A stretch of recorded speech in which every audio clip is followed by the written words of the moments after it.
Lucas 23, versículos 27 al 31. Dice la palabra de Dios allí. Lucas 23, versículos 27. Dice la palabra del Señor. Y le seguía gran multitud del pueblo y de mujeres que lloraban y hacían lamentación por él. Pero Jesús, vuelto hacia ellas, les dijo: hijas de Jerusalén, no lloréis por mí, sino llorad por vosotras mismas y por vuestros hijos, porque aquí vendrán días en que dirán: bienaventuradas las estériles y los vientres que no concibieron y los pechos que no criaron. Entonces comenzarán a decir a los montes: caed sobre nosotros, y a los collados cubridnos, porque si en el árbol verde hacen estas cosas, en el seco, ¿qué no se hará? Recordemos que Jesucristo dijo: hijas de Jerusalén. Esta promesa de tribulación, esto que el Señor está diciendo, que será tan terrible la situación de esos días que el Señor describe, que dirán las mujeres que tienen hijos, dirán: bienaventuradas las que no tienen hijos, que no van a tener que ver el sufrimiento y la muerte de sus hijos como nosotras tenemos que verlo. Eso lo dice, por supuesto, cuando para referirse al periodo de la tribulación, y que obviamente será sobre Israel. A eso se refiere. Entonces, este pasaje que hemos leído se refiere al sufrimiento de Israel en los días de la tribulación. No tiene que ver con la iglesia. En Mateo 24, versículos 9 al 11, Mateo 24, 9 al 11.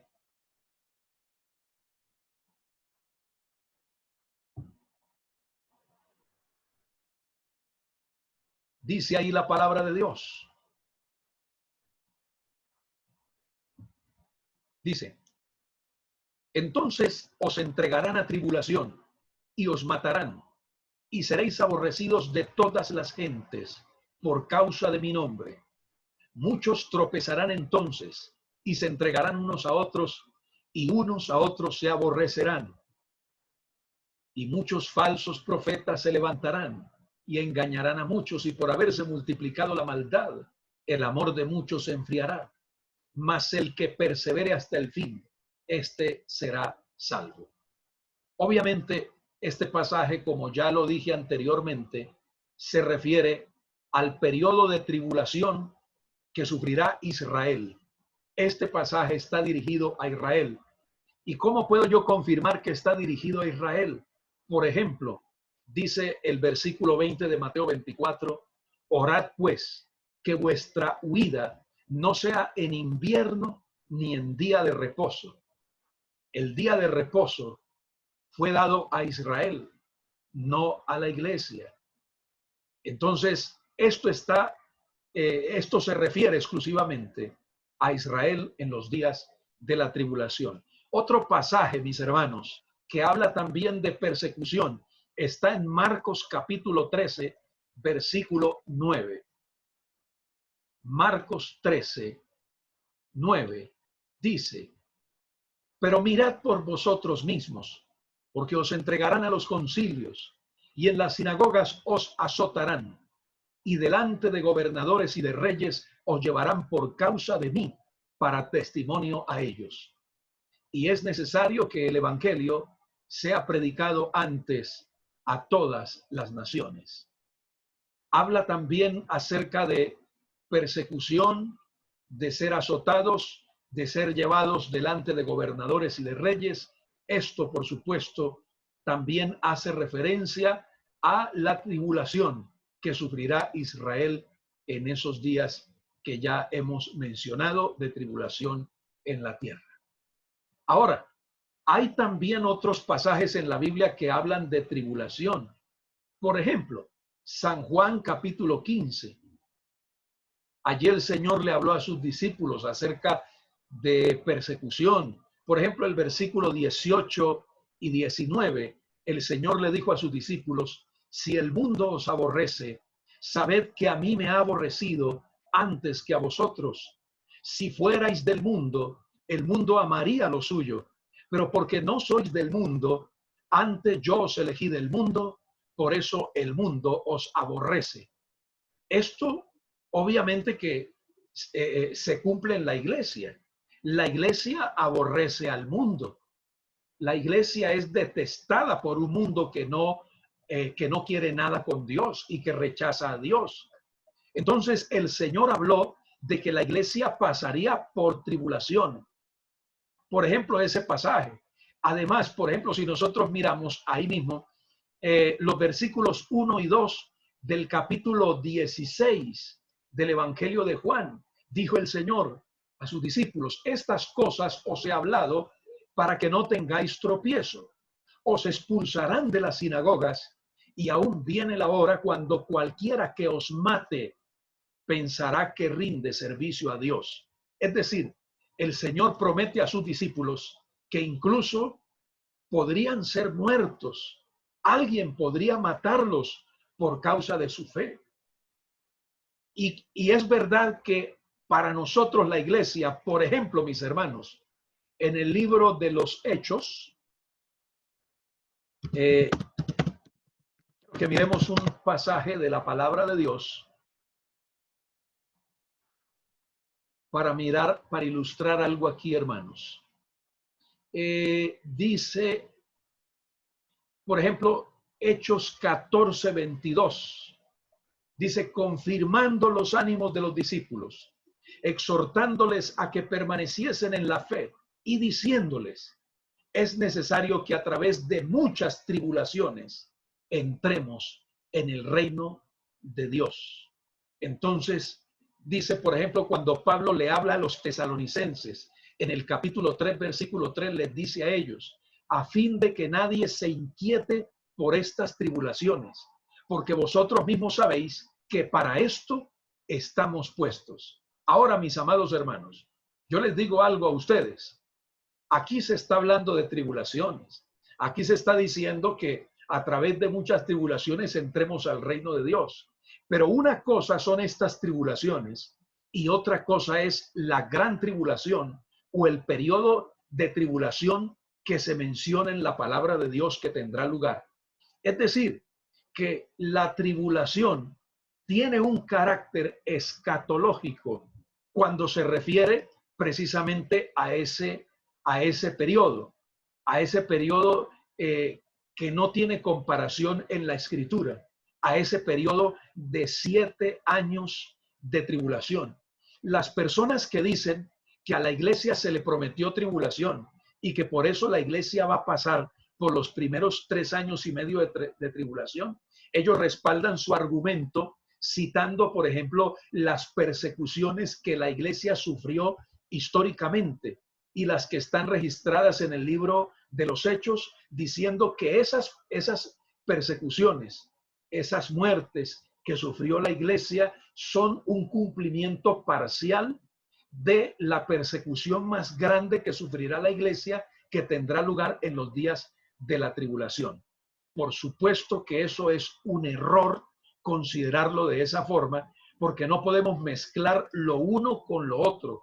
Una cosa es, hermanos, la tribulación generalizada para la iglesia, que obedece a cualquier tiempo, a cualquier momento del tiempo. Es decir, la iglesia ha sufrido tribulación todo el tiempo, mis hermanos, y todavía sigue sufriendo persecución en muchos lugares del mundo, por ejemplo. Pero esa no es la gran tribulación. Esas son tribulaciones que hacen parte del proceso de Dios con la iglesia.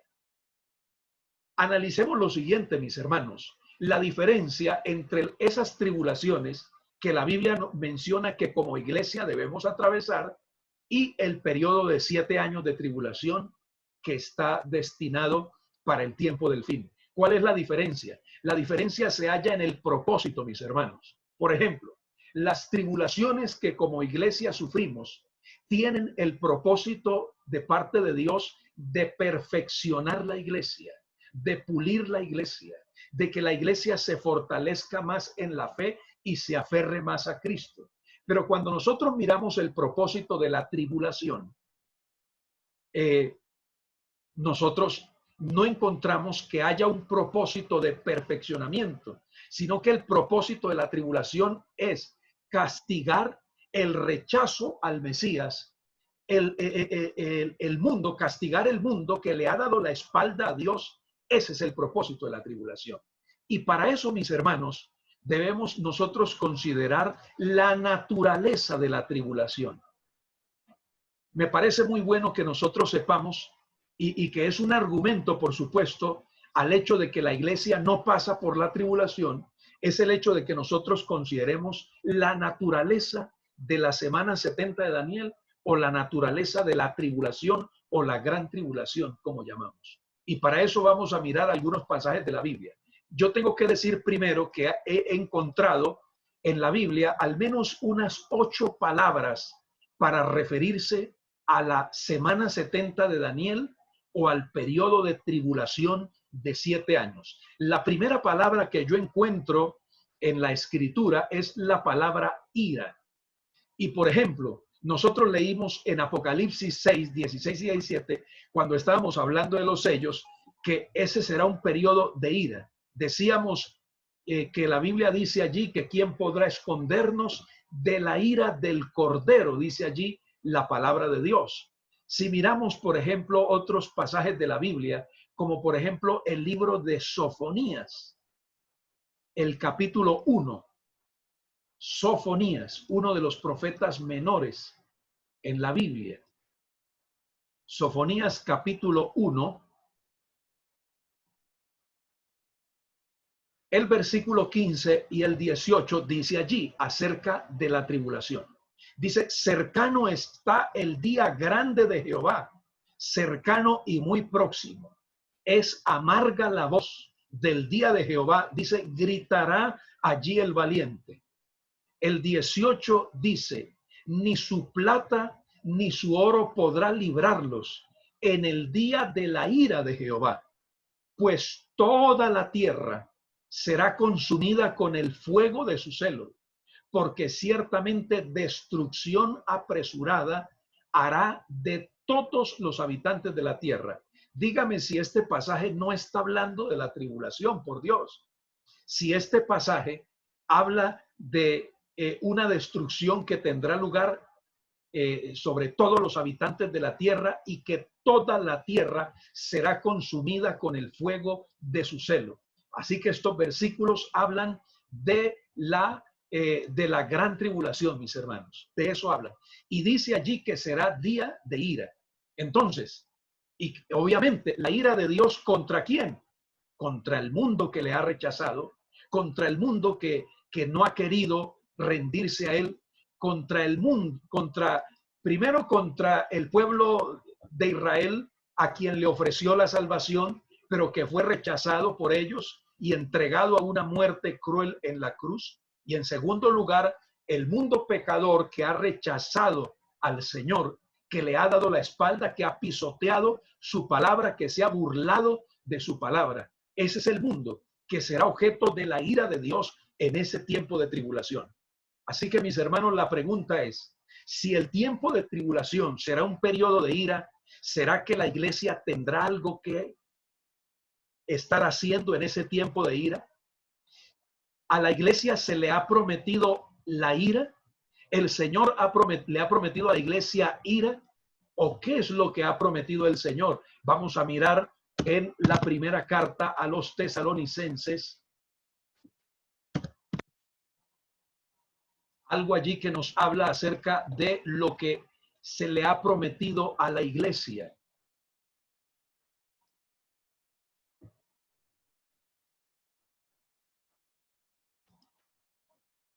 Dice la palabra de Dios en Primera Tesalonicenses 1:10.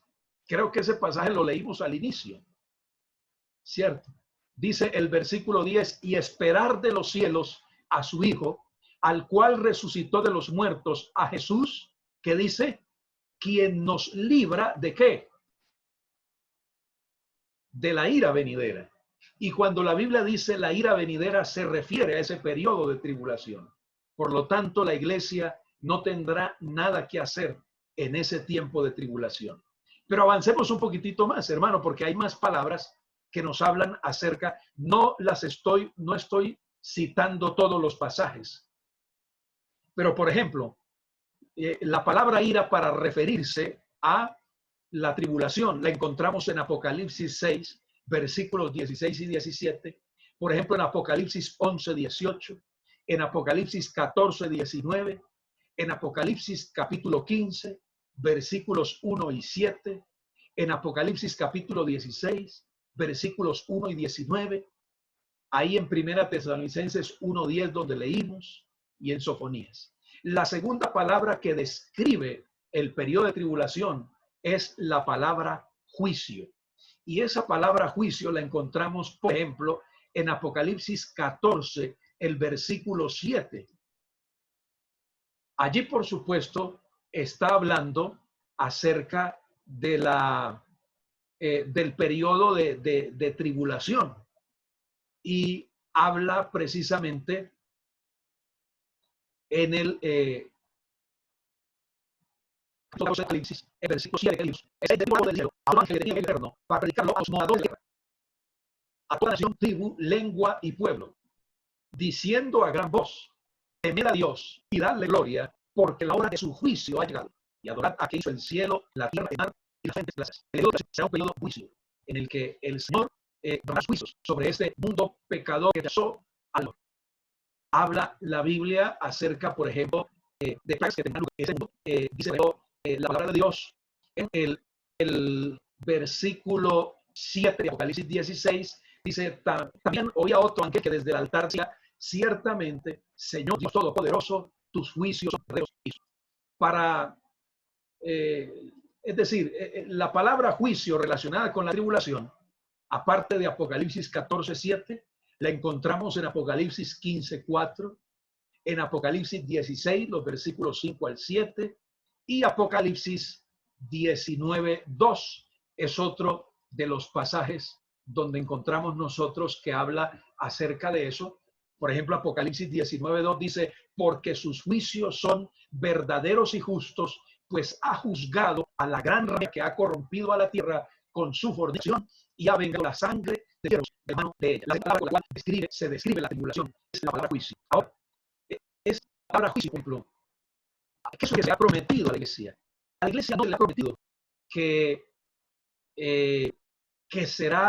pasará por el juicio o que será juzgada con los juicios de Dios en el tiempo de la tribulación.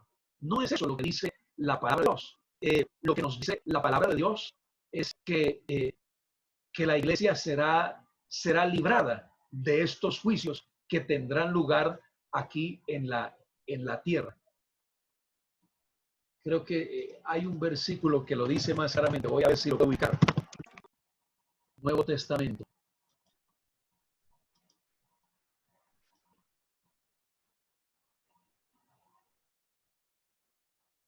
No lo encontré. Muy bien.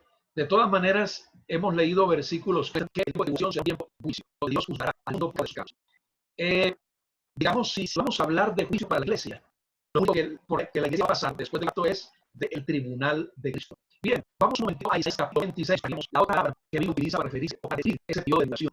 El libro de Isaías, en el capítulo 26, dice el versículo 21, por ejemplo, Isaías 26:21, porque he aquí que Jehová sale de su lugar para castigar al morador de la tierra por su maldad contra él. Y la tierra descubrirá la sangre derramada sobre ella y no encubrirá ya más a sus muertos. Eso habla, por supuesto, de la tribulación. Y el tiempo de la tribulación será un tiempo en que Dios castigará al morador de la tierra. Esa palabra morador de la tierra es una expresión para referirse a aquellos que no han creído en el Señor. Usted recordará que en el Antiguo Testamento la palabra para referirse a aquel que ha creído en el Señor es la palabra justo o justos. Pero morador de la tierra se refiere a aquel que vive en sus pecados, aquel que ha rechazado a Cristo, que no tiene ninguna relación con Dios. A ese refiere. Entonces, la Biblia dice: el tiempo de tribulación será un tiempo de indignación. Nos habla al respecto allí la palabra. En el capítulo 34, los versículos 3 dice allí: acercaos naciones, juntaos para oír, y vosotros pueblos escuchad. Oiga tierra y cuanto hay en ella, el mundo y todo lo que produce. Dice: porque Jehová está airado contra todas las naciones e indignado contra todo el ejército de ellas. Las destruirá y las entregará al madero, y los muertos de ellas serán arrojados, y de sus cadáveres se levantará hedor, y los montes se disolverán por la sangre de ellos. El tiempo de tribulación será un tiempo de indignación, porque la Biblia dice que Dios está indignado contra todas las naciones, es decir, contra el mundo que le rechazó. Dice, las destruirá y las entregará al matadero. Eso dice la palabra de Dios con respecto a ese periodo de tribulación, que será un tiempo de indignación de parte de Dios. Ahora, si este periodo de tribulación es un tiempo en el cual Dios está irado contra el mundo por sus pecados y por ende está castigándole por sus pecados, la pregunta es si la iglesia debe estar ahí. Es decir, si este es un tiempo de indignación, ¿está el Señor indignado con la iglesia? ¿Es la iglesia la razón de la indignación del Maestro, del Señor? ¿O es el mundo pecador quien tiene indignado a Cristo? La iglesia es la razón de su gozo. La iglesia es la razón de su deleite.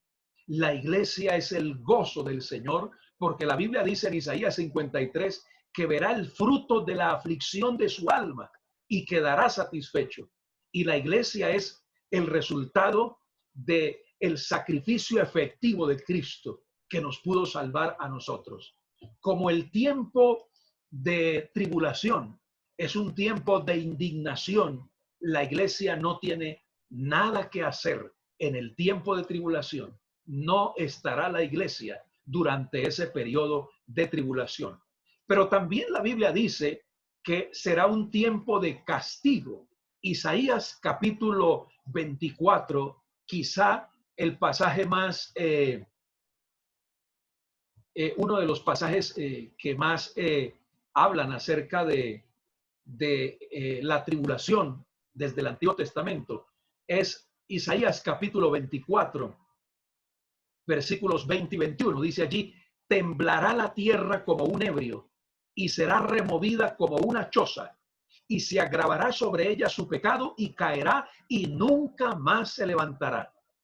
Acontecerá en aquel día que Jehová castigará al ejército de los cielos en lo alto. ¿Cuál es este ejército de los cielos en lo alto? Es eso que la Biblia nos dice, esos principados y esas huestes espirituales de maldad que operan en las regiones celestes con Satanás a su cabeza. Y ese castigo es lo que tiene lugar cuando dice la palabra de Dios en Apocalipsis 12, que será arrojado fuera el acusador de nuestros hermanos. El dragón será echado fuera en Apocalipsis 12. Se cumple muy bien en lo que dice Isaías 24. Entonces dice que castigará al ejército de los cielos en lo alto, dice, y a los reyes de la tierra sobre la tierra, castigará. Esa es otra palabra para referirse al periodo de tribulación. Es decir, que será la tribulación un periodo de castigo. Entonces nos preguntamos, si el periodo de tribulación es un periodo de castigo, ¿la iglesia tendrá lugar en ese periodo? Y si la iglesia, si el periodo de tribulación es un periodo de castigo como realmente dice la Biblia, y si la iglesia pasara por la tribulación, al menos por la mitad de ella, eso quiere decir entonces que Dios estaría castigando la iglesia. Pero a la iglesia no se le ha prometido castigo, hermanos. A la iglesia se le ha prometido liberación. Yo te libraré, dice el Señor a la iglesia, de la hora de prueba que ha de venir sobre el mundo entero. Disculpen un momento, hermanos, quiero hacer una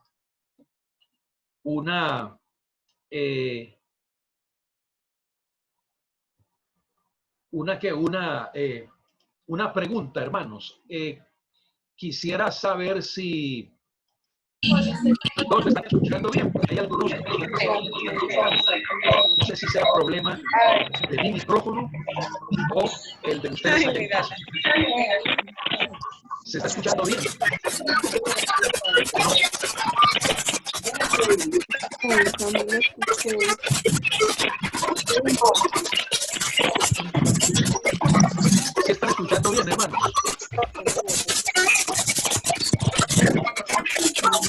Pastor, por favor, silencie todos los micrófonos.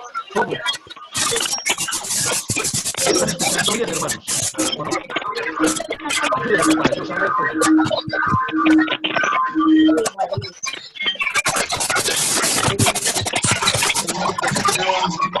Interferencias en el chat, respónganme si se está escuchando bien.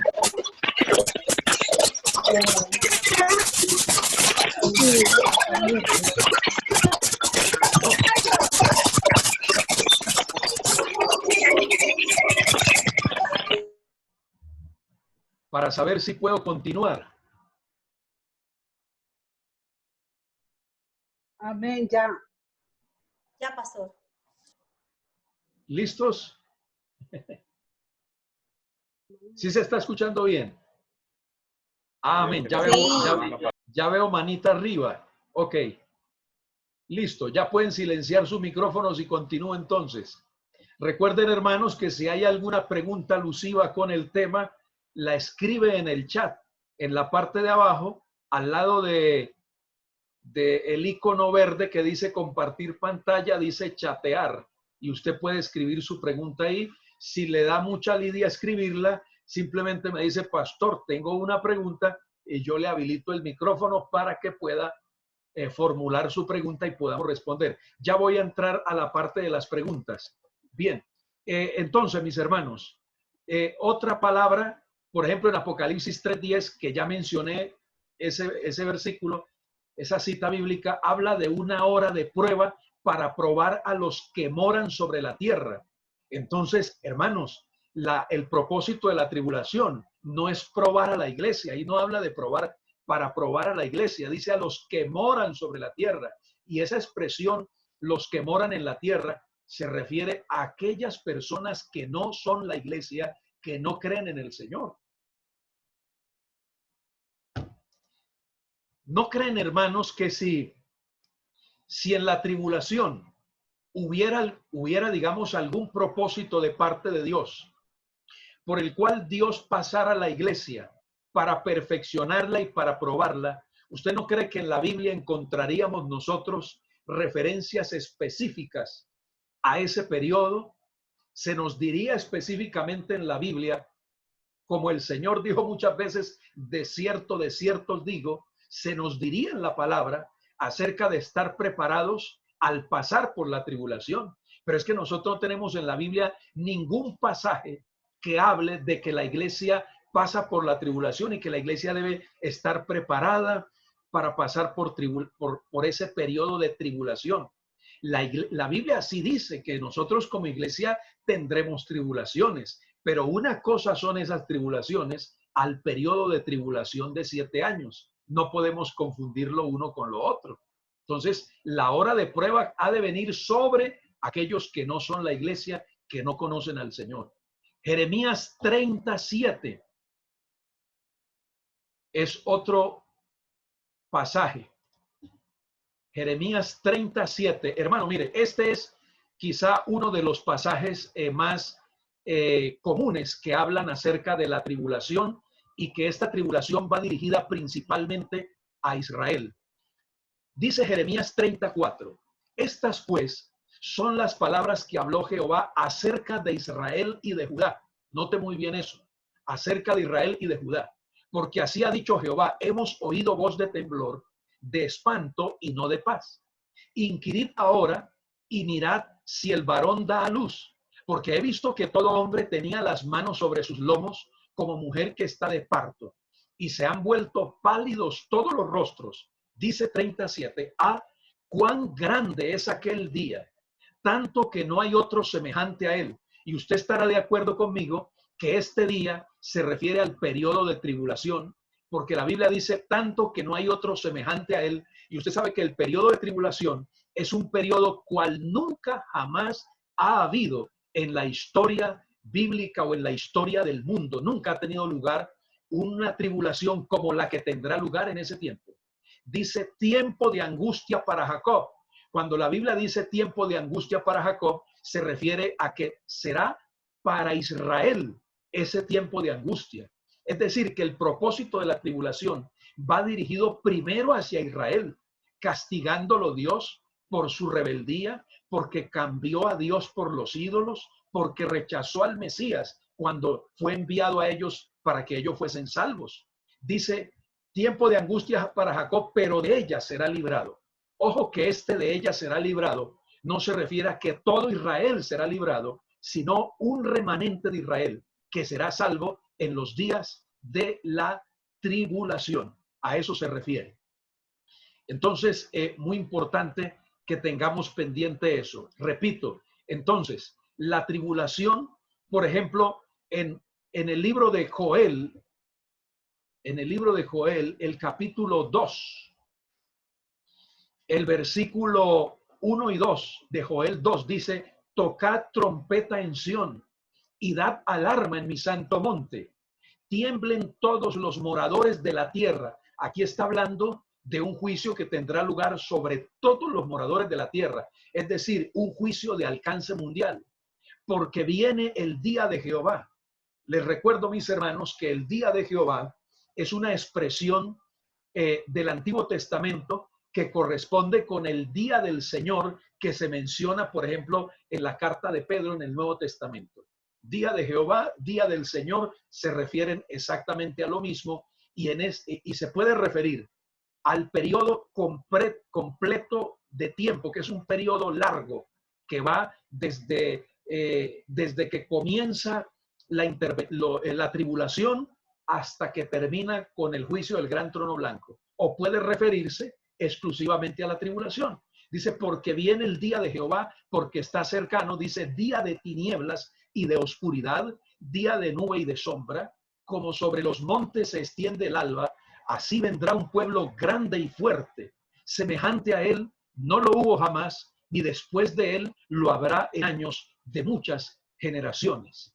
Entonces, habla que será día de oscuridad y día de tinieblas para describir ese periodo de tribulación. Y ahí mismo en Joel capítulo 1, versículo 15, dice, hay el día porque cercano está el día de Jehová, refiriéndose a la tribulación, y vendrá como destrucción por el Todopoderoso. Y la palabra de Dios en ese lugar. Es decir, que ese día será un día de destrucción, será de tinieblas. Entonces, las palabras que se utilizan para describir lo que será la tribulación son ira, juicio, indignación, castigo, hora de prueba, hora de angustia, destrucción, tinieblas.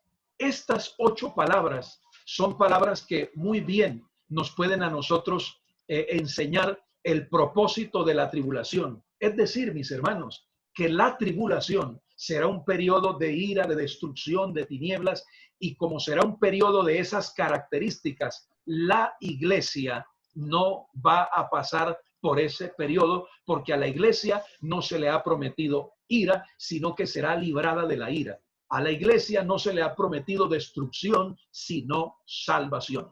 Entonces, voy a cerrar por un momento aquí, hermanos, esto que estaba mencionando para corroborar que la iglesia no pasa por la tribulación, para mirar algunas preguntas que tengo aquí, mis hermanos.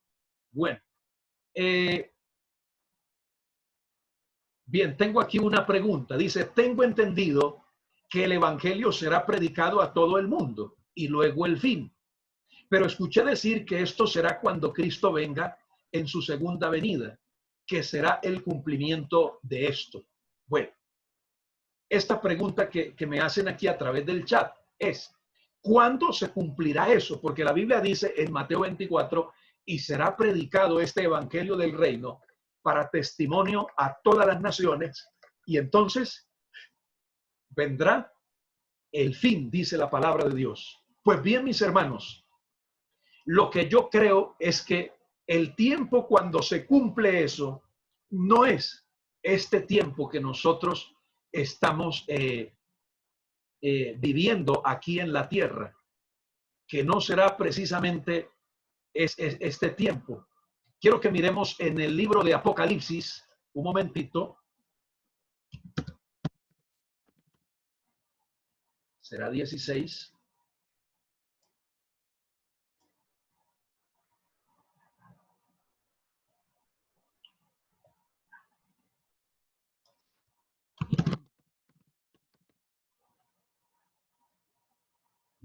No, es Apocalipsis 14.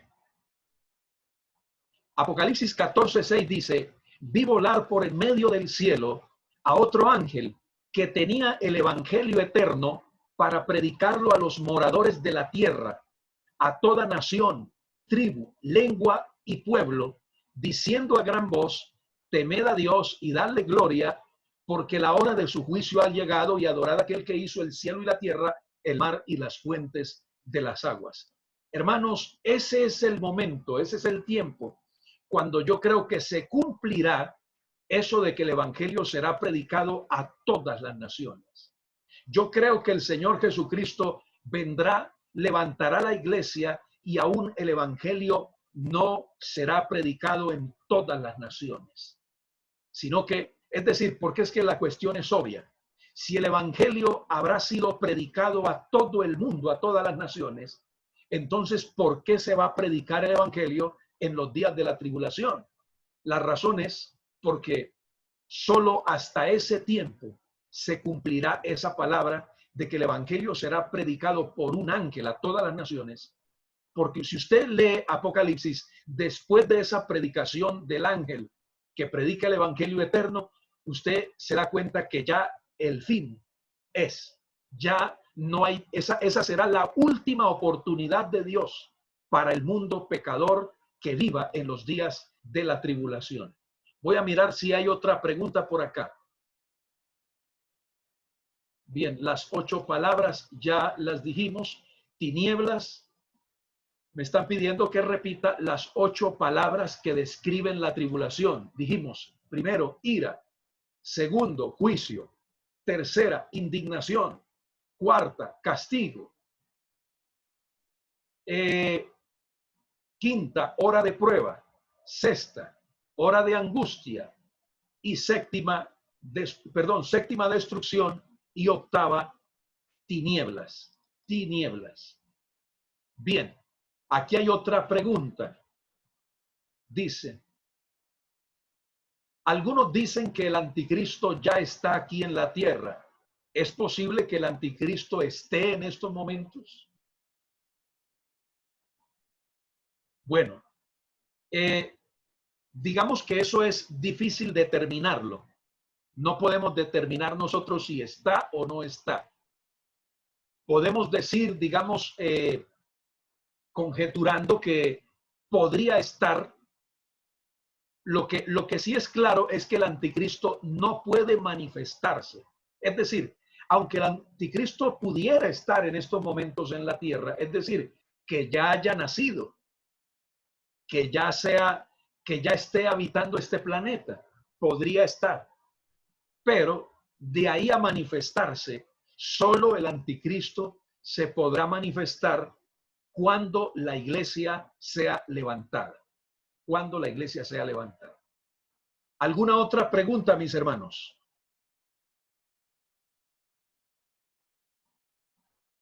Si alguien quiere hacer una pregunta desde su micrófono, simplemente habilita su micrófono y hace la pregunta. Me parece que había una pregunta antes, sí.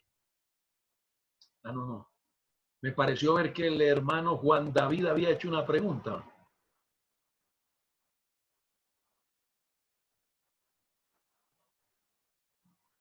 Ah, sí, aquí tengo una pregunta.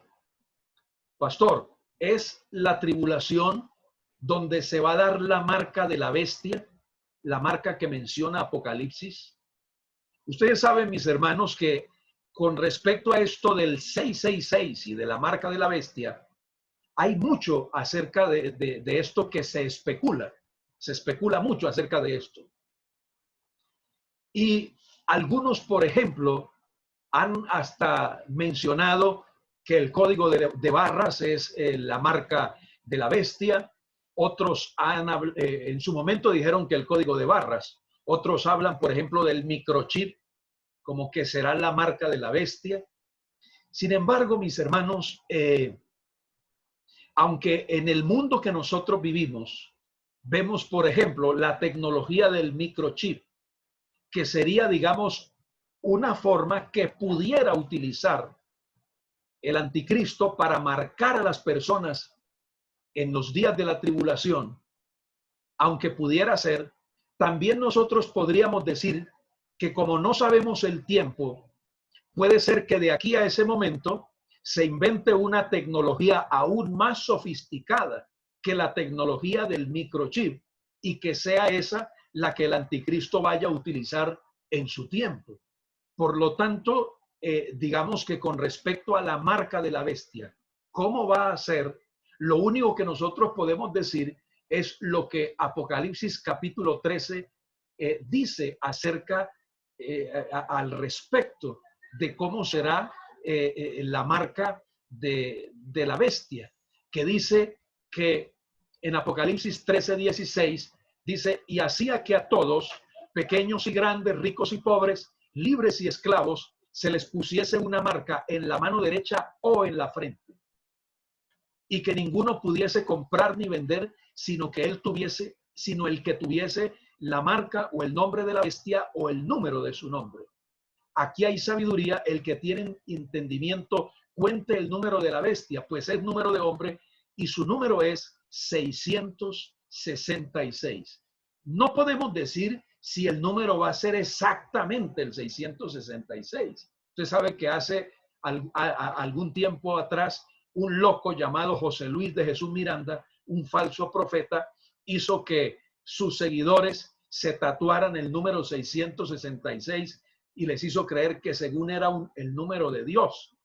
Entonces, a medida que Cristo se acerca por nosotros, pues vamos a ver toda clase de charlatanes mentirosos y falsos profetas especulando acerca de estas cosas, torciendo la profecía bíblica para su propio provecho, para sus propios intereses. Entonces, simplemente lo que nosotros podemos decir con respecto a la marca de la bestia es que mientras nosotros estemos aquí en la tierra, no tenemos que preocuparnos por esa marca, porque no, es decir, a veces se piensa y algún cristiano dice, pero si de pronto por equivocación yo me dejare marcar, no.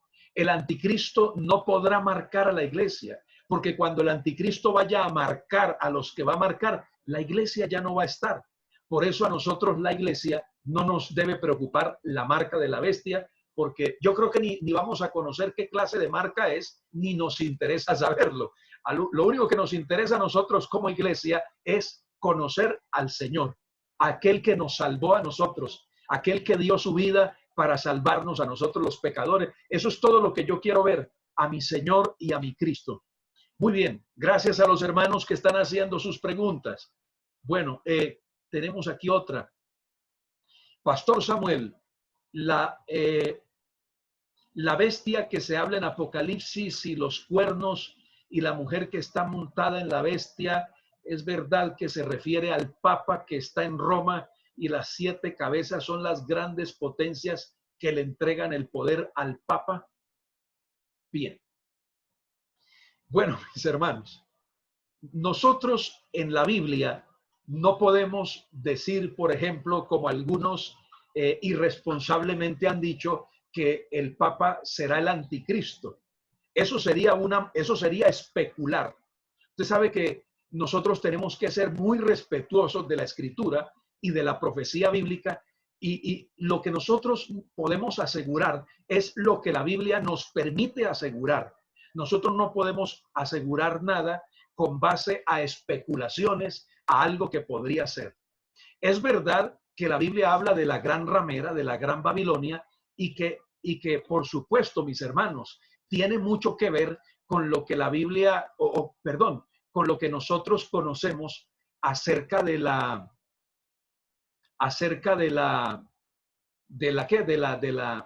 proceder de la Babilonia, la madre de las rameras, que por supuesto describe perfectamente lo que ha sido la religión católica durante toda su historia. Apocalipsis 17 dice, por ejemplo, Juan en el versículo 3, y me llevó en el espíritu al desierto y vi a una mujer sentada sobre una bestia escarlata llena de nombres de blasfemia, que tenía 7 cabezas y 10 cuernos. Y la mujer estaba vestida de púrpura y escarlata y adornada de oro, de piedras preciosas y de perlas, y tenía en la mano un cáliz de oro lleno de abominaciones y de la inmundicia de su fornicación. Entonces ahí habla de los 10 cuernos, dice los 10 cuernos que ha visto son 10 reyes, y eso por supuesto lo que se ha dicho es que el anticristo procederá de Europa y que 10 reyes o 10 presidentes o 10 potencias europeas serán las que darán el poder a la bestia. Todo eso se ha dicho. Y pues aquí no tengo el tiempo para entrar en ese tema. Pero con respecto a la pregunta que me hicieron, esa Babilonia, esa madre de las rameras, por supuesto que cuando usted mira la descripción de ella, corresponde muy precisamente con lo que ha sido la religión tradicional desde siempre, que dice la Biblia que se ha embriagado con la sangre de los mártires. Ese sistema religioso que abrazará al anticristo y que dará lugar a una sola religión en los días de la gran tribulación. Entonces, que esa bestia se refiera al Papa no lo podemos asegurar nosotros, pero sí podemos nosotros, digamos, comprender que esa madre de las rameras se refiere a esa cuna de la idolatría religiosa y que ha sido la responsable de la muerte de tantos mártires que no estuvieron de acuerdo con sus herejías y con sus abominaciones, como dice la palabra de Dios. Bien, tengo otra pregunta aquí, mis hermanos.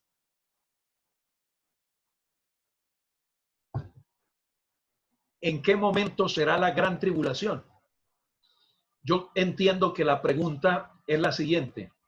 ¿En qué momento específico inicia la tribulación? ¿Inmediatamente después del rapto de la iglesia? ¿O pasará un tiempo después del rapto de la iglesia y entonces tendrá lugar la tribulación? Bueno, lo que puedo ver de lo que enseña la palabra de Dios es que la tribulación no va a tener lugar exactamente después de que el rapto ocurra. Es decir, como siempre ocurre, mis hermanos, usted sabe que hay mucha gente que cuando ocurre algo, mientras está reciente el susto, la gente vamos a buscar a Dios, vamos a acercarnos a Dios. Uy, que sí, que Dios, que Dios. Eso hace la gente cuando tiene un susto, mientras le dura el efecto del susto. Pero cuando ya les pasa el susto, es cuando nosotros nos damos cuenta si la gente verdaderamente ha creído o simplemente ha hecho una profesión de fe nada más por un susto que han tenido. Entonces, lo que yo considero, mis hermanos, es que el rapto va a tener lugar, pero que inmediatamente el rapto ocurra, no va a tener lugar la tribulación. Habrá un periodo de tiempo que yo considero que no será tampoco muy largo, pero habrá un periodo para que entonces yo pienso que hay muchos dirán, eso fue algo que nosotros nos pensamos que fue la palabra de Dios, pero no, ya todo está normal otra vez. Lo mismo, mis hermanos, cuando pase esta pandemia del coronavirus. Nosotros sabremos cuando pase esta pandemia quiénes de los que durante la pandemia se reconciliaron y se arrepintieron. Vamos a ver los que de verdad se arrepintieron y los que de verdad se reconciliaron con Dios. Cuando les pase el susto del coronavirus y de la pandemia, es cuando nos vamos a dar cuenta. Eso sucede así siempre, mi hermano. Por eso yo creo que el Señor va a dar un tiempo después de que sucede el rapto, un tiempo, digamos, en el que aparentemente todo se pondrá normal, para que entonces la gente, digamos, puedan demostrar si por ejemplo, aquellos que sucedió el rapto y habían escuchado acerca de ese evento y entonces se arrepintieron, se volvieron a Dios, pero después las cosas como que vuelven a la normalidad. ¿Qué va a pasar con ellos? Entonces, lo que yo considero, mis hermanos, es que inmediatamente después del rapto de la iglesia no tendrá lugar la tribulación, que habrá un periodo de tiempo como de preparación para que el anticristo haga su entrada al mundo. Es lo que yo considero según lo que he leído en la palabra de Dios. Bueno, aquí hay una pregunta. Si Dios ya sabe los que van a ser salvos, entonces, ya sea que estén en el mundo o estén dentro de la iglesia, mi pregunta es, ¿por qué es tan importante la evangelización si Dios ya sabe los que han de ser salvos y los que les va a tocar la gran tribulación? Ahora, ¿por qué es importante la evangelización? Sencillamente porque fue el Señor quien mandó a predicar el evangelio a todo el mundo y a toda criatura. Si la evangelización no fuese importante y no fuese necesaria, el Señor Jesucristo no hubiese dicho, id por todo el mundo y predicad el evangelio a toda criatura. Entonces, la primera razón que podemos decir por el cual debe evangelizarse es justamente por eso, porque el Señor lo mandó. Segundo, al Señor no nos mandó a nosotros a estar preocupados por cuántos se salvan. Ustedes recuerdan que en alguna ocasión esa pregunta se la hicieron al Señor en el Evangelio de Lucas. Dice la palabra de Dios allí. Evangelio de Lucas.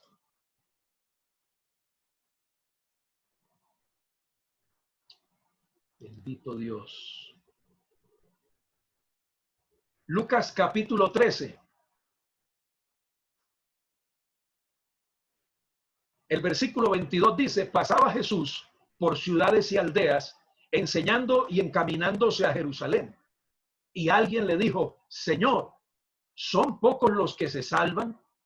Y él les dijo, no les dijo si eran pocos o muchos. Él simplemente les dijo, esforzaos a entrar por la puerta angosta, porque os digo que muchos procurarán entrar y no podrán. Es decir, yo debo predicar la palabra de Dios, primero porque el Señor me ha mandado a predicar la palabra de Dios, y segundo porque el predicar el evangelio es, digamos, la respuesta de todo aquel que ha conocido al Señor. Usted recordará que cuando el Señor predicó su palabra y, por ejemplo, sanó a alguien, el Señor le dijo, mira, no lo digas a nadie. Y usted sabe qué pasaba, que la persona lo publicaba, porque no podía callar esa obra de gracia que había hecho el Señor en su vida. Entonces, la evangelización, como dijo Pablo, ay de mí si no anunciar el evangelio. Entonces, predicamos, aunque el Señor sabe quiénes son los que se salvan y quiénes son los que han de ser salvos, nosotros debemos predicar porque el Señor nos mandó a predicar, porque nosotros no sabemos quiénes se salvan y quiénes no. Y nuestra preocupación debe ser predicar el evangelio y conducir las almas al arrepentimiento y dar de gracia lo que de gracia hemos recibido nosotros. Ahora, Pablo dijo, ay de mí si no anunciar el evangelio. Si nosotros como iglesia no evangelizamos, estamos entrando en desobediencia, mi hermano, porque la evangelización no es una opción para la iglesia, sino es una orden que el Señor le dio a la iglesia. El Señor no nos dijo, si pueden, vayan. ¿Qué dijo el Señor? Id por todo el mundo. Id significa ir, sea como sea. Tengamos las excusas que tengamos, el Señor nos dice id. Por eso debemos hacerlo, mis hermanos. Entonces, la preocupación nuestra no debe ser por quienes se salvan o no se salvan, sino por cumplir la responsabilidad que el Señor nos ha encomendado de predicar el evangelio a todas. Bien, hermanos, yo creo que, por ejemplo, alguien dice, es posible que el anticristo sea de descendencia judía para que Israel lo pueda aceptar. Puede ser de ascendencia judía el anticristo, podría ser. De todas maneras, recordemos una cosa, hermanos. Ustedes saben que si algo ha caracterizado al pueblo judío es la dispersión. Usted sabe que el pueblo judío ha sido dispersado por todo el mundo, de manera que en todo el mundo se encuentran raíces judías, descendientes de los judíos se encuentran en todo el mundo. ¿Por qué? Pues porque desde siempre los judíos fueron dispersados, perseguidos y odiados y tuvieron que diseminarse por el mundo. Por esa razón, podría ser. Dios le bendiga, hermano. Mi pregunta es: ¿en qué momento la iglesia será juzgada? ¿En el rapto o en el juicio final? Y si Dios nos va a mostrar nuestras faltas que hemos cometido siendo cristianos. Hermanos, creo que están preguntando acerca de el tribunal de Cristo. El tribunal de Cristo es un juicio solo para creyentes.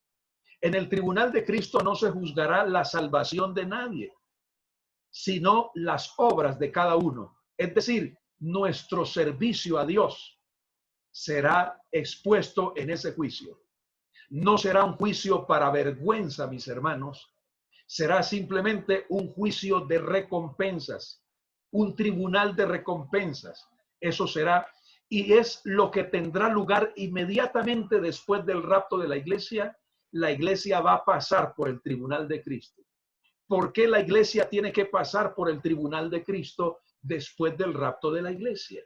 Tiene que pasar por ahí porque la iglesia tiene que ser presentada al Padre Celestial sin mancha y sin arruga.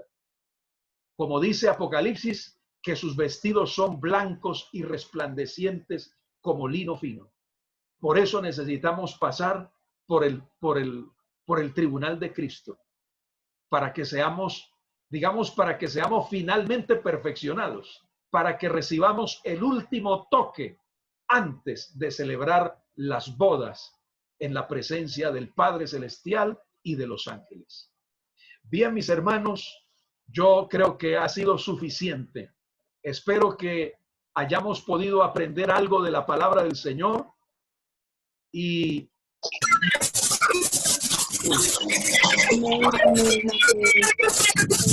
bien, ya es que quería, bueno, tuve que silenciarlo a todos porque siempre se escucha bastante mal. Bien, hermanos, espero que hayamos podido disfrutar de un tiempo bendecido. Agradezco a todos ustedes. Hubieron unos que entraron y que salieron. Llegué a contar algunos 75, 76. En estos momentos solo hay 66.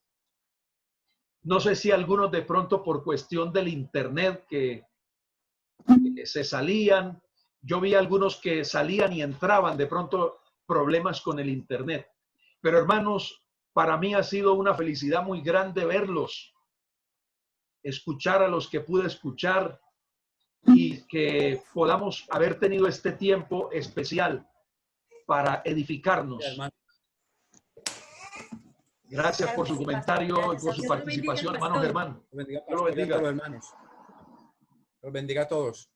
Amén. Bendiciones para la familia pastoral y todos mis hermanos. Amén. Dios les bendiga. Dios bendiga a todos. Amén. Dios los bendiga a todos. Amén. Bendiga a todos mis hermanos. Amén, hermana. Amén, hermana Nuri. Pastor. Dios les bendiga. Bendiga. Dios bendiga. Dios los bendiga. Dios los bendiga a todos.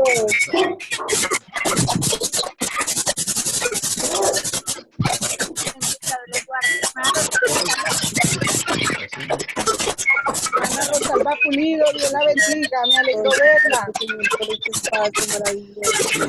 Hay algunos micrófonos que se escuchan un poco mal. Ay, qué lástima. Bueno, yo quería escucharlos a todos. Pero gracias a todos por participar, hermano. Voy a silenciarlos porque lastimosamente se escucha muy mal. Bien, hermanos, entonces quería preguntarles algo, por supuesto. Debido a que algunos hermanos, por supuesto, están en sus horarios normales de trabajo, yo de verdad he pensado en, digamos, en cambiar el horario de las transmisiones. Por ejemplo, ¿les parece bien que sigamos haciendo la del domingo a las 3, donde ya, por ejemplo, las amas de casa ya se hayan desocupado de sus actividades? ¿Cierto? y donde puedan participar sin ninguna presión, porque yo estaba pensando, si lo hacemos a las 10, de pronto cuando ya estén llegando las 12, están preocupadas por sus quehaceres. Entonces, por eso pensé hacer una sola reunión el domingo a las 3, aunque de pronto un poquito más larga, pero que la hagamos sin esa prisa, ¿no? Sin estar corriendo, sin esa tensión de que de pronto usted tiene que hacer su almuerzo y todo eso. Entonces, seguimos el domingo a las 3 de la tarde, pero entre semanas estábamos haciendo a las 5 de la tarde, tanto el martes como el jueves. También yo estaba pensando en los hermanos que pues están trabajando, que están cumpliendo un horario normal y que cuando llegan a casa pues ya ha pasado la hora de la transmisión. Y como pensamos seguir haciéndolo a través de... y como estaba pensando en seguir haciéndolo y como quiero seguir utilizando esta plataforma para seguir haciendo nuestras reuniones porque los puedo ver, los puedo escuchar. Entonces, no, Mago, no me active.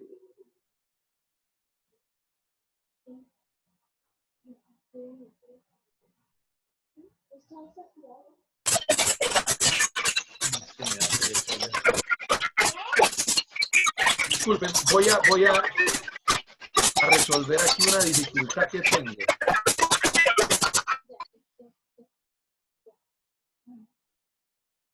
No sé por qué.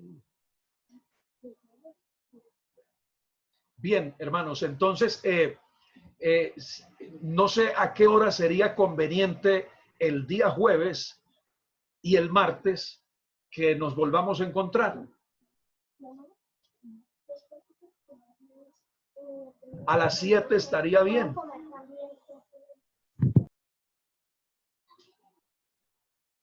Para dar oportunidad a los hermanos que están pues ya en su horario normal de trabajo y que alcancen ya a estar en la casita. Sería fabuloso a las 7, pastor. A las 7 sería. Entonces, hermanos, Dios mediante, nos volvemos a encontrar.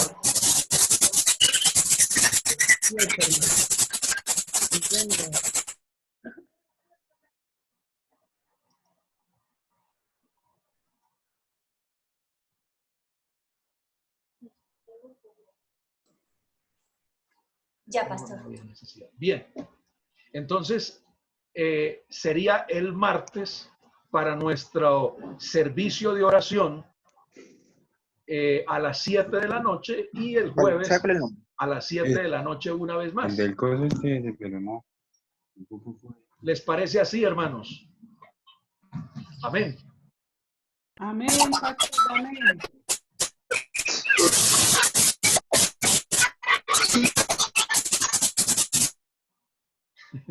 Es difícil.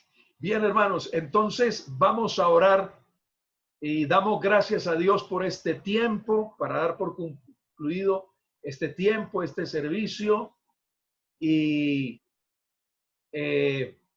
será entonces hasta el próximo martes, cuando Dios mediante nos volveremos a encontrar. Espero que así sea. Amén. Oremos. Padre que estás en los cielos, te doy muchas gracias por este momento especial que me has permitido para compartir con mis hermanos, con tu iglesia, Señor. Gracias por esta bendición especial, Dios mío, por permitirnos adorarte, exaltarte, clamar por las peticiones, ver a nuestros hermanos, Dios mío. Gracias, ha sido una bendición y poder, Señor, edificarnos con la enseñanza de la palabra. Padre maravilloso, muchas gracias. Bendice a cada uno en su hogar, en su familia, en su trabajo, donde quiera esté en estos momentos, Señor, que tu bendición les acompañe en el resto de este día y siempre, Padre amado. Gracias por todo lo que nos has permitido ofrecerte en este servicio. Tu bendición nos acompaña hoy y siempre, Padre amado, en Cristo Jesús. Gracias, oh Dios. Amén. Gloria al Señor. A todos ustedes, muchas gracias, mis hermanos. Que el Señor los bendiga. Amén, hermano pastor, Dios lo bendiga. Fue una bendición verles a los que se dejaron ver, escuchar bendiga a todos. Amén. Gloria a Dios. bendiga a todos. Dios los bendiga. Bendiga, siervo. Me alegra haberle visto. Señor, gracias, mi Cristo amado.